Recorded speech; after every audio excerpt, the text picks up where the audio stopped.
What up, folks? Now we're going to talk about some frog fishing. New spot had opened up, Spot X. It had been closed for a while. They were doing some maintenance out there, taking care of the roads and stuff. But now it's open and the spot is heavily overgrown. There's hyacinth everywhere. So what I've been doing is trying to get out there with my frogs, hollow body frogs. If you're unfamiliar with that, let's take a look. So this here are all my hollow body frogs. Plus one I have tied on now, which is a pad perch, Strike King. But some of my favorites, my live target, yellow bottom, natural top. It's caught quite a few fish for me. Another one that has Booyah Pad Crasher. You can see it's got a lot of slop on it. It comes through the slop so well. And it is all brown with these chartreuse stripes right here on the top. Catches a lot of fish. It's caught me a lot of fish. Got a KVD.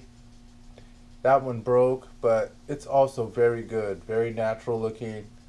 Provokes a lot of strikes. That's how it ended up breaking. Of course, I've got your Ozark Trail varieties in case the natural is just hitting so well and something happens to my other one. So I have a few of those. Another one of my favorites, Sedin Roja 60 albino.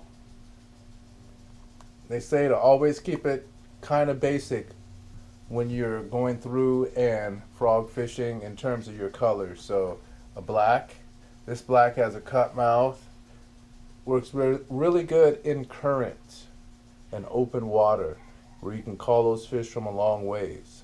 Does not go through the cover or heavy cover the same way as one with a pointed nose, as you can see here.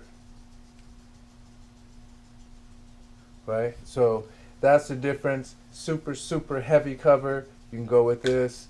Minor cover, you're getting in between cover, you want to call fish from a long ways, you can go with this here with the cut mouth, or the other variety from got my skirt caught here, but you can see here it's got the cups on the two sides, and it's a white, and it pulls through the cover somewhat well, and also you can call fish from a long ways by making this incredible splash. With these two cups right here, you get a great splash.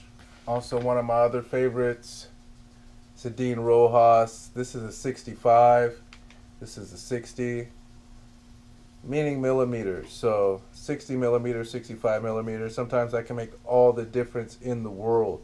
If you're getting short strikes, if they're not holding it well, you might want to downsize to a 60. Just saying. Natural colors. Got a snag proof. It's also a smaller version. Another one I've caught really good, especially out at Spot X. Nice, compact. Some other frogs here with the paddle tail. This is a Booyah, and these you just reel right in. That makes it easier for a lot of people who aren't very well and adept in walking their baits. Walking their baits requires having a rod with some tip, and that can become interesting. So you got to find the right rod for you. For me, I've been through several rods. Before I had a heavy rod, I was using this one here is a jig and worm rod.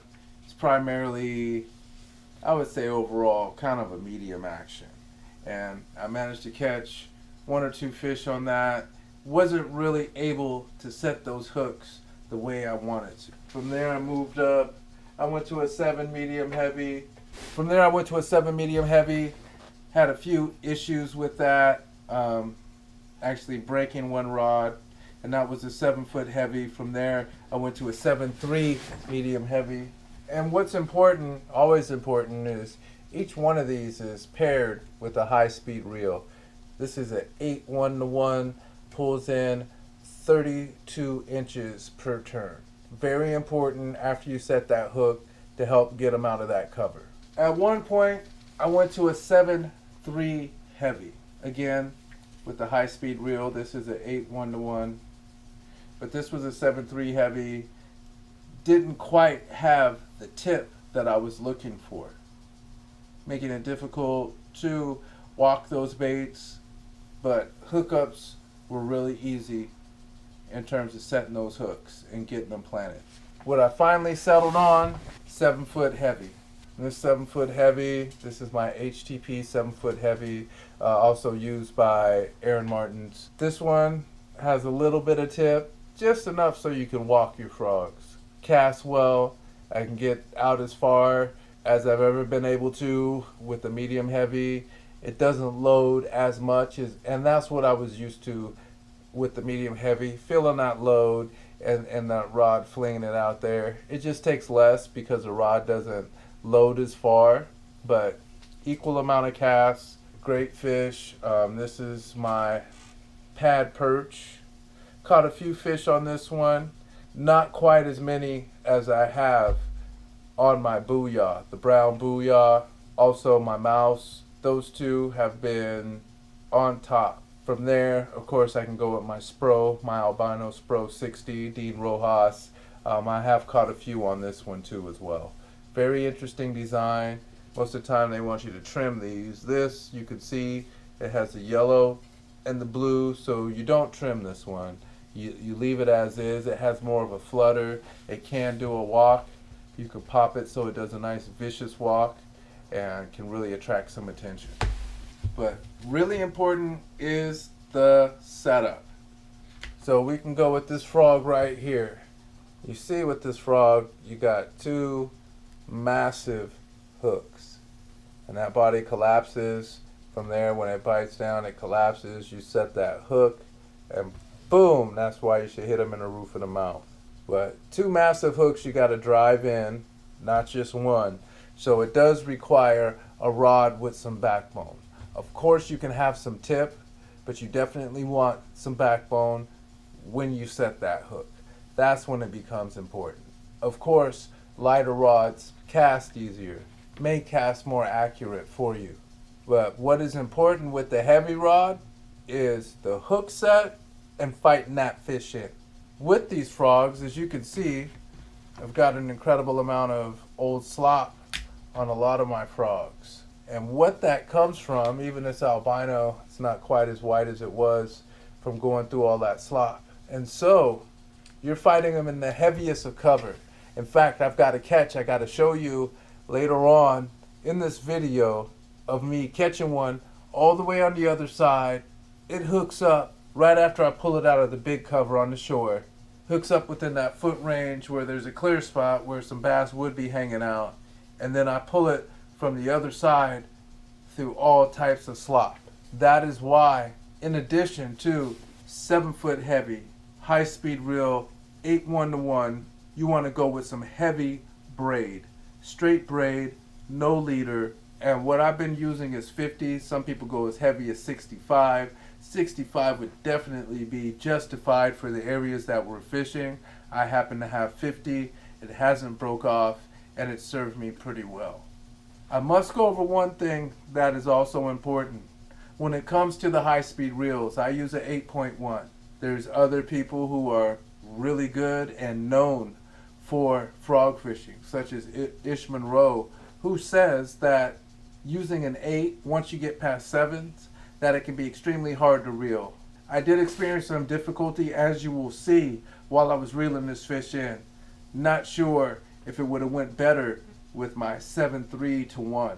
I like my 8-1-to-1. It tends to pull them out of cover quickly, and often I can get them in an open area, if there is open area, and fight that fish the way I need to. Third thing that we need to get into, the retrieve. So you cast out there, and when you see in the video, you can see me casting to the other side, bringing that bait in so you don't get an incredible splash. Sometimes you get hit on the splash, but with this method, we're pulling it in from the heavy cover onto the pad and pulling it off of the pad, giving them 3 opportunities to strike. I did see a blow up in heavy cover. He missed it totally, but I was just reeling my bait up, thinking there wouldn't be a fish in there, and I could see the splash through cover that was standing over the water at least a foot. From there, we pull it into that lower cover where there's a mat. Many times, they'll blow up through that mat. If not, I'd say you got a good area of about 0 to 5 feet where that fish is going to follow that bait out. And that's kind of the pattern that we were using out there at Spot X. I had my friend Sean out there. He managed to pull out quite a few fish as well. Got some catches for you that I want to show you. One main catch in particular to show you why all the heavy equipment is needed.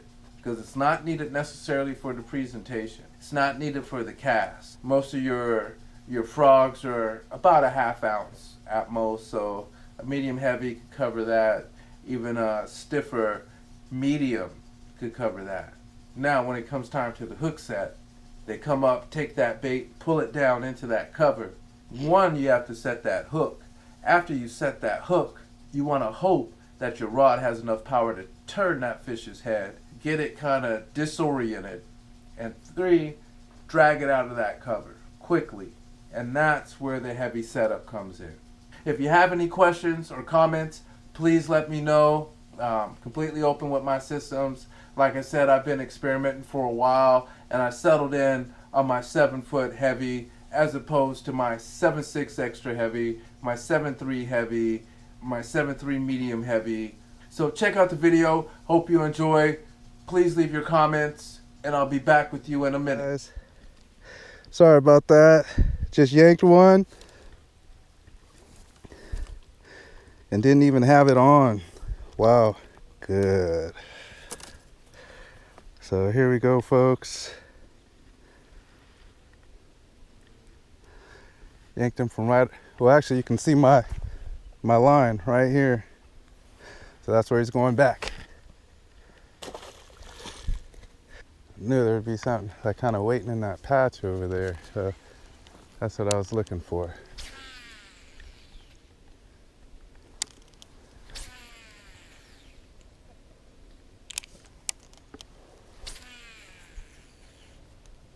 Yeah, I didn't come prepared at all for the mosquitoes. I don't know where my spray is at. Jeez, they're just flying around me like they're like hawks. Like, leave me alone. Yeah.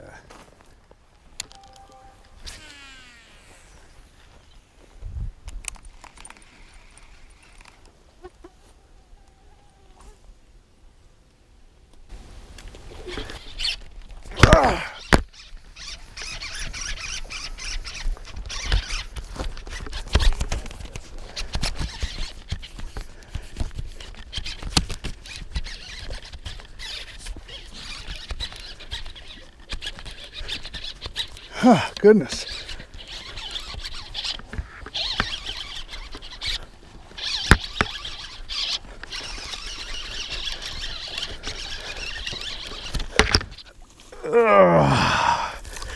Woo! That was a beast. Oh yeah. There we go.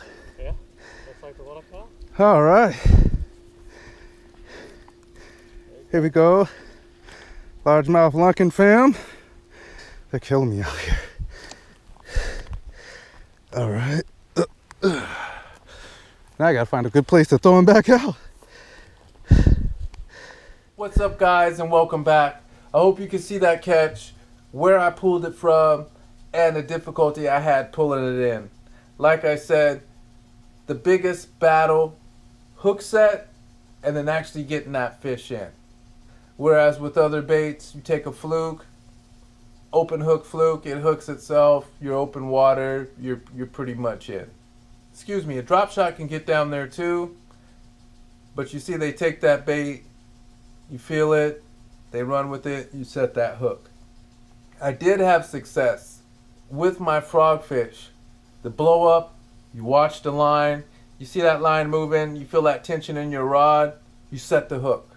That's better than, say, having a rule of waiting for 2 to 3 seconds. I've tried that too, I've tried to count. And what really works for me is when I can feel them, take that line, and I yank them. And I get good solid hook sets. Tell me what methods you use for fishing frogs. One more thing before we end this. Want to show you a few things. So bright days, you can go with an albino. It has a smaller profile. This is my 60. If you want to go with the larger profile, As you can see here, this is a 65, but this is more open water, as you can see, and it's translucent. When the sun hits this, it helps work that sunlight into the water, one, and it often gives a slightly smaller profile, makes it something that they aggressively hit. In addition to that, this is another light color. It's a mouse, little different action, and they love this bait out at Spot Y. Natural color, can't go wrong with the live target. That fully yellow bottom really excites them. On the top, you've got some natural colors. I've used this in the morning, low light situations. I've used this in the evening, both with great success. This brown, it's something else. It's something else. It's lighter than this black, so it's something that you can actually keep tied on longer.